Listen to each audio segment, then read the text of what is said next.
Learn the most advanced recruiting techniques. Land the most desirable talent. Launch your company towards massive success. This is the Higher Power Radio Show with Rick Girard. Are you shocked that your offer was turned down? Well, today we're discussing the reality of the current hiring landscape. Spoiler alert, it's ultra competitive and it's a candidate and employees market. So we're going to teach you ways in which you can capitalize on the current market conditions and have your offers accepted. Ooh, I love this.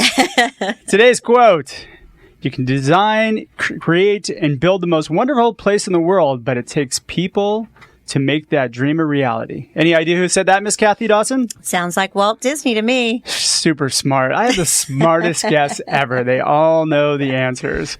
I'm Rick Girard, and welcome to the Higher Power Radio Show.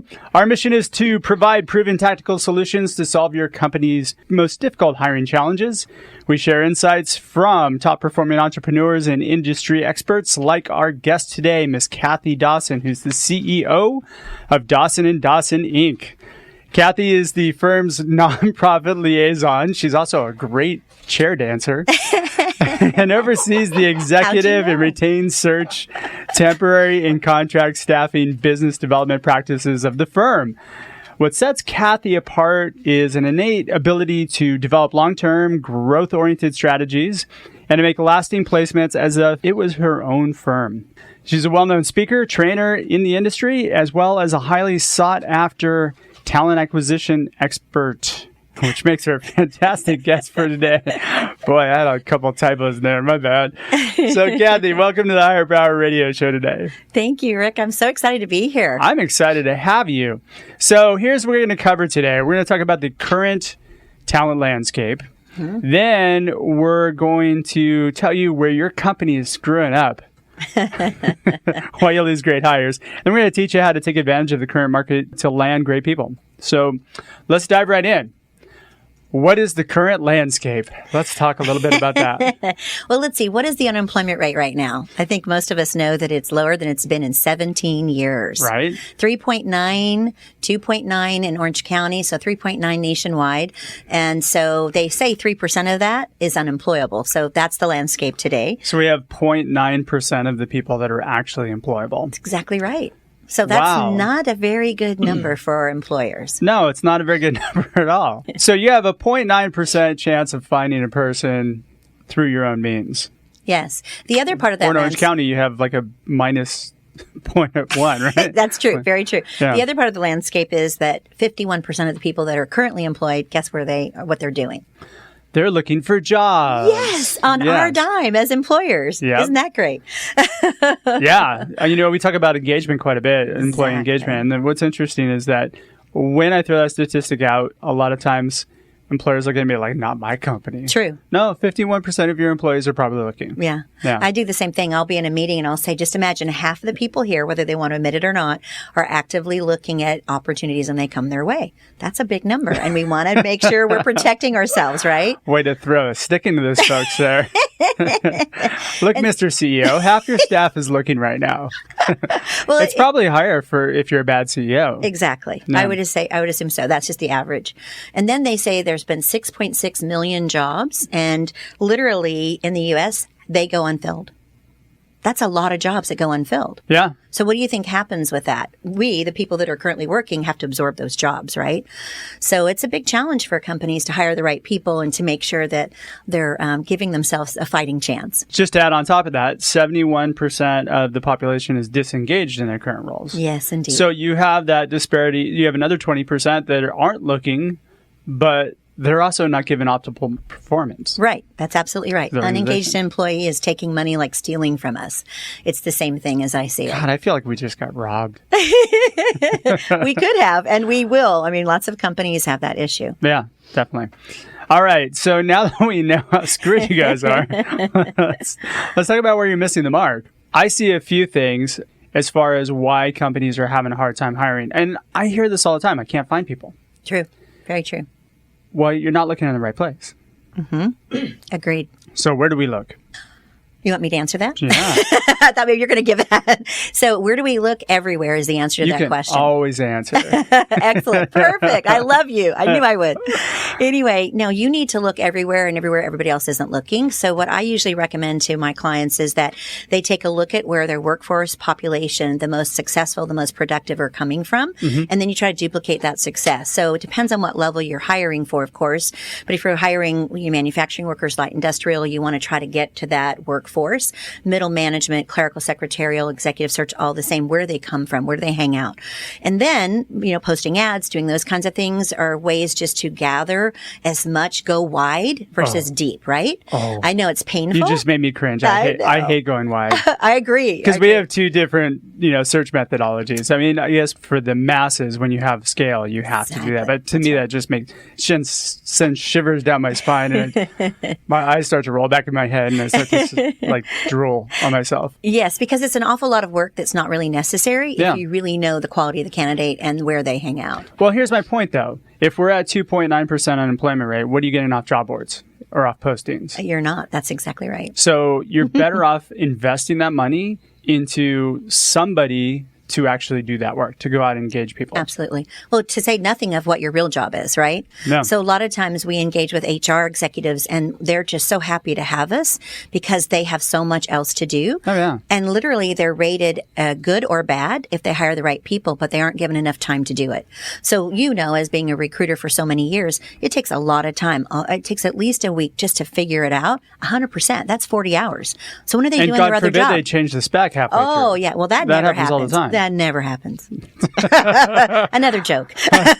That's an inside joke in case you guys didn't know that. Very much so. It happens like 90% of the time. So true. Yeah. So it's a problem because they're tasked with a job they really don't have time to do, and they know that they're being rated on that. So to have a partnership like us is something that they really look forward to, because not only do we look for what they need, but we keep them in our minds at all times because they're our clients.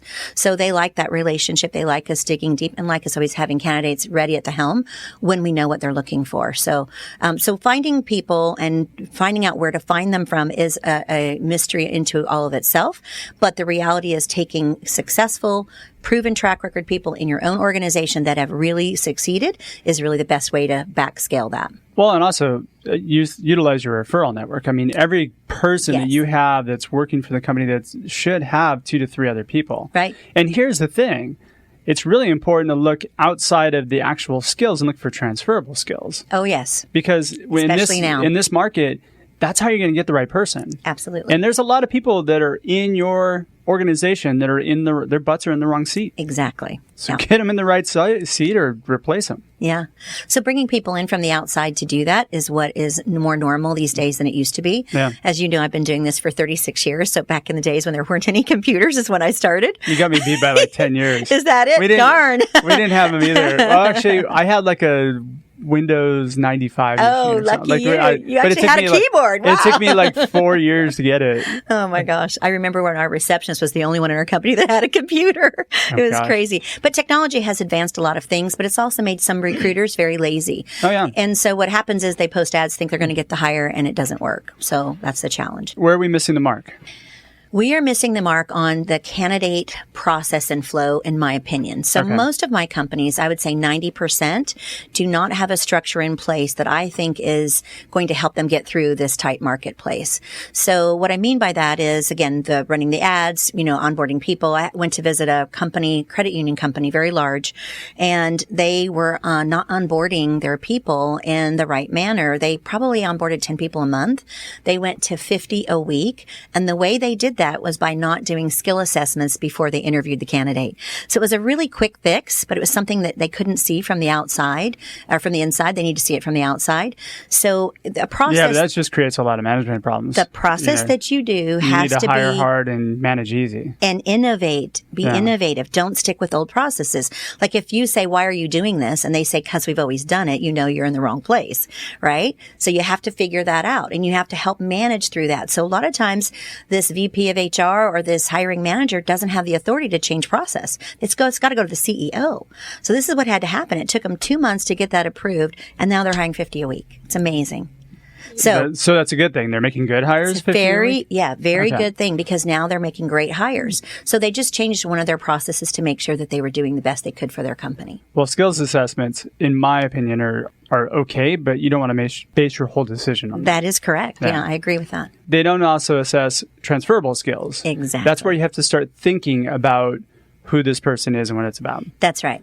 All right. So if you're just joining us on the live stream or the podcast, you're listening to the Higher Power Radio Show. I'm your host, Rick Girard. And today our guest is Kathy Dawson, the CEO of Dawson and Dawson Inc. I know, right? This is a hip place, man. We're talking about the current hiring landscape and where companies are missing the mark. And now we're going to talk about how we can take advantage of this disparity and dramatically improve your hiring process. Mm-hmm. So if you're missing the mark and people are turning down your offers and you're surprised, I did the Home Alone face. Should we do that together? Yeah. Ready? Home Alone face? Absolutely. I see that a lot, unfortunately. I know, right? Then you really need to start with your mindset.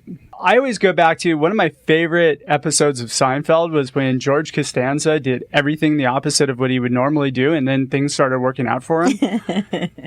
If you've got a hiring process that isn't working or people are turning down, do the opposite of what you're doing. Right. I mean, it sounds silly, but it probably is going to work much better than what you're doing. It's definitely better than what you're doing, but there's probably a better way than that, right? So changing it up is definitely the message there. I think changing the mindset, it needs to start there. Yeah. It's not about you. This whole hiring landscape, and I hear people complain about millennials and people want purpose and all, it's more than just the money these days. Mm-hmm. It's more about creating something that's going to benefit that person you're trying to hire. Mm-hmm. And if you can't connect the dots on those two things, you're going to lose a hire every time. Absolutely. Because you can't, if you're a smaller company, you can't beat Amazon. Right. You can't beat the big boys who have big wallets. Right. It's just not going to happen. You're not going to beat PIMCO. Right? How about Google? That's my big problem. Google. They gobble Google goggles every app. Okay. I brag. I love coming up against Google. I've beat them quite a few times when I come up with them. I will teach you my Ooh, afterwards. I like it. Yes. I know how to beat Google. I love it. You got him. Right? Got you, Google. That's right. But don't Google anything information, though, okay? Oh, let's talk about really what this is about. And it's really not about you. It's about positioning yourself and your company for that person. You're not that special as a company. Not at all. So let's flip the script. And we just said that, but let's flip the script on how we approach candidates. Why not take it from the perspective of we've got a person. Let's try and find out what's going to motivate this person before we start presenting things to them. Mm-hmm. Exactly. Yeah. So the psychology of recruiting is fascinating to me. I think that's why I'm still in the business for so long, is because each recruit is so uniquely different and where they come from is different. So the way someone was raised, the way that they've been treated along their path, whatever path that is, makes a huge difference on how they respond to anybody that they exchange with day in and day out. I don't care if it's at the grocery store or if it's about a job, right? Yeah. And so you sit there and you look at, okay, I must make this person be accountable to me, excited about this job, and really engaged. So what is it that motivates them? So often when I'm interviewing somebody, I'll say, what motivates you? I ask the question very directly. And they'll tell me all kinds of business things, but really it's not about business. I think you mentioned that a little earlier. Yeah. It's about who they are. And so once I find out how bad their mother or their father treated them and how bad their last boss was, and or the experiences they've had that have turned out to be negative versus positive for them, I can then figure out what they need to be successful where they're at. If they're high maintenance, low maintenance, if they are a big contributor, a lower contributor, maybe they're a research analyst, maybe they're a salesperson.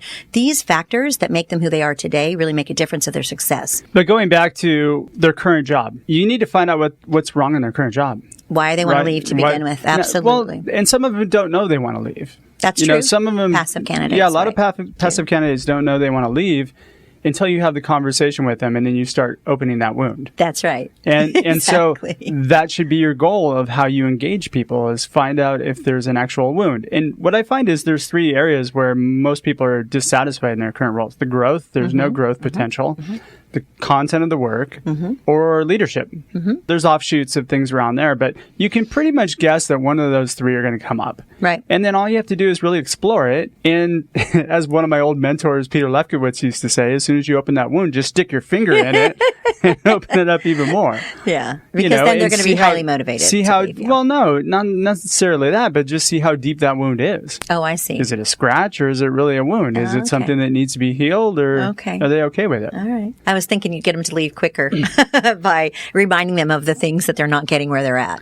You can. I mean, yes, that happens. That's a result of it, right? That's what I see. I see that as being a really good technique. So that's just a bonus.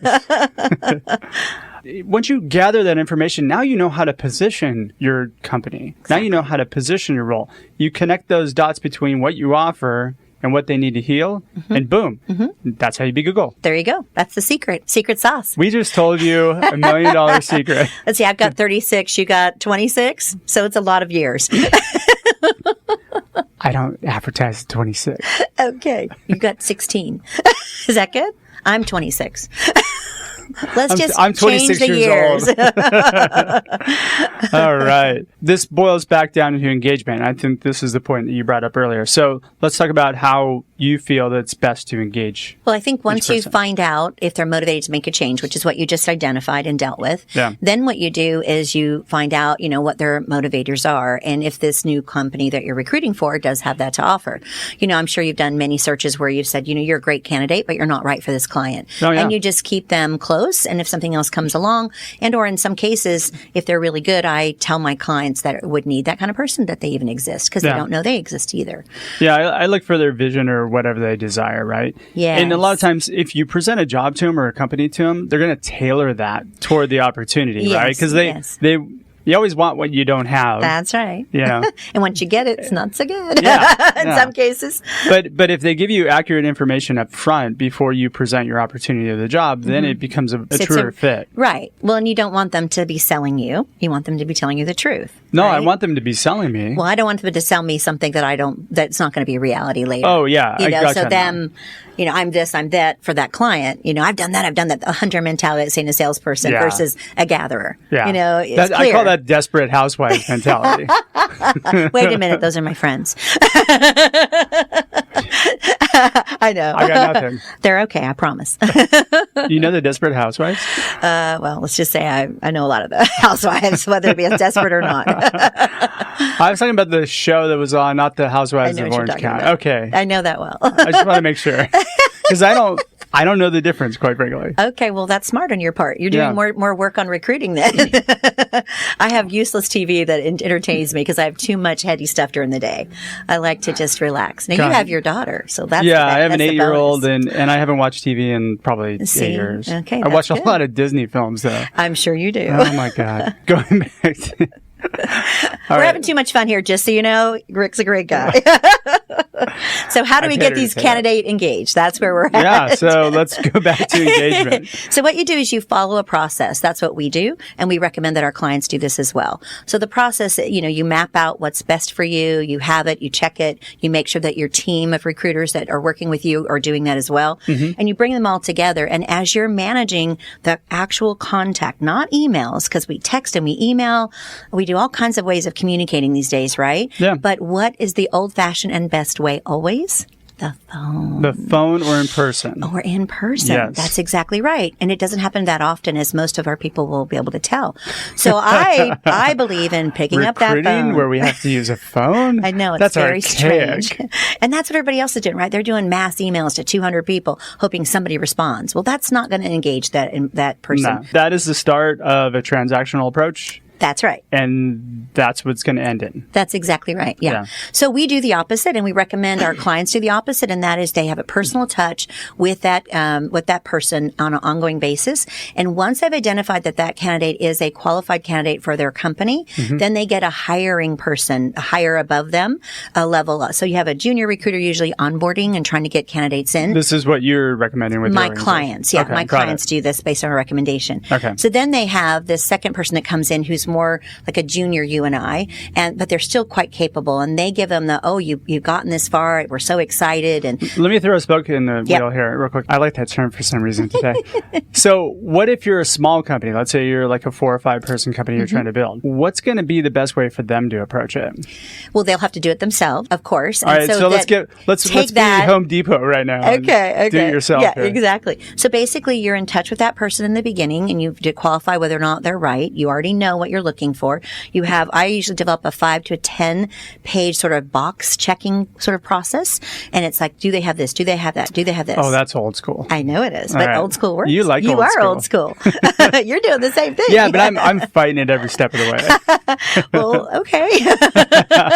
I have a feeling that may or may not be true. It's not working, but I'm fighting it. So anyway, you go through the basics and you make sure they're at least qualified. Then they go to a second level, or that person takes the call again and says, all right, you've now made it to the next level. We'd like to see you in person.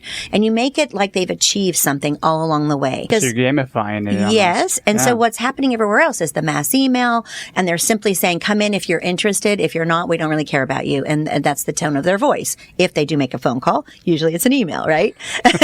And so then they come in. So here we are, small 5-person. They come in. You meet the person first. You have them fill out an application of some sort, something that gives you a commitment from their part. Because again, you're psychologically moving them down. Well, you have to for compliance anyway, right? You do, but if they're small, they may not. They should. Well, they don't mostly. Oh, and there you go. But it's a good point. It's like, hey, you want to meet me at the Coco's or Starbucks? Hello. Exactly. That's I was going to say the Starbucks on MacArthur.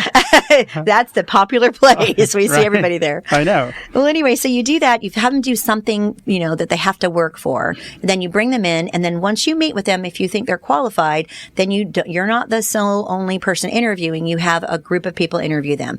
So you should always have a group. It should never be one person because you're getting biased information. Exactly. Yeah, and you want to eliminate bias. Right. And we all hire based on our past. Yep. We want to hire people that we like. Reminds me of the guy Bob. I would hire you in a heartbeat because I like you, but I don't really. What if you don't do the job? That'd be the worst hire you ever made. Oh, wait a minute. I'm difficult.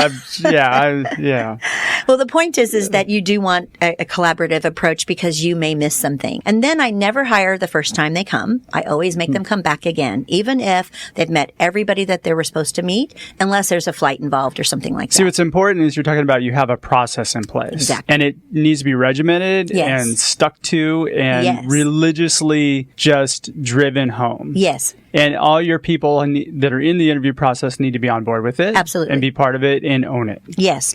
And we have, again, this criteria you called old school. Basically, if they're not an 8 out of 10, if there's 10, if there's not 8 out of 10, they don't get to the next level.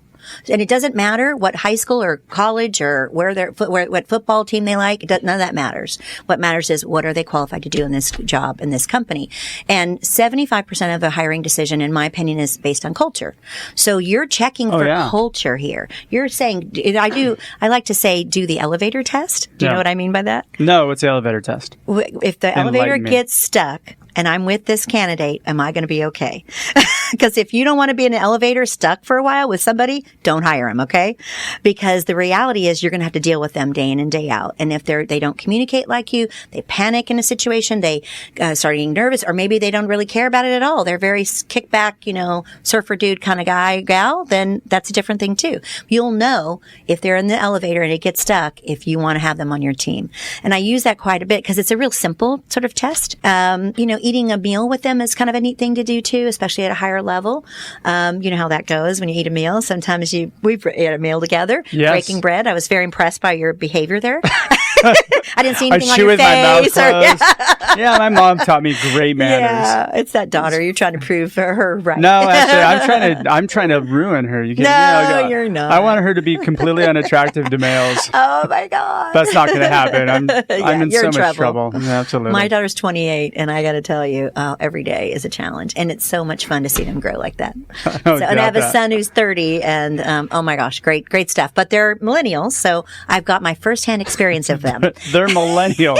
I love millennials personally. Good. But, Well, that's because you're a big millennial. I am. I'm trying to identify with everything that I'm not. All right. We're just about out of time for this week's episode of Higher Power. Kathy, thanks so much for your time investment today. And I want to welcome you to the Higher Power Radio community. Yay. Now, I'm sure that some of our listeners are going to want to use your services. How do they reach you? Yeah, everybody there. Hi. So how do they reach you? Our website, of course, Dawson Inc. Inc.com. Dawson with nothing in between. Okay. Dawson Inc. So www.dawson-inc.com. All right, perfect. All right, I want to thank our listening audience for tuning in to this week's episode of Higher Power. Quick thanks to our team, our engineer Paul Roberts, our producers Andrea Ballin and Shanti Ryle.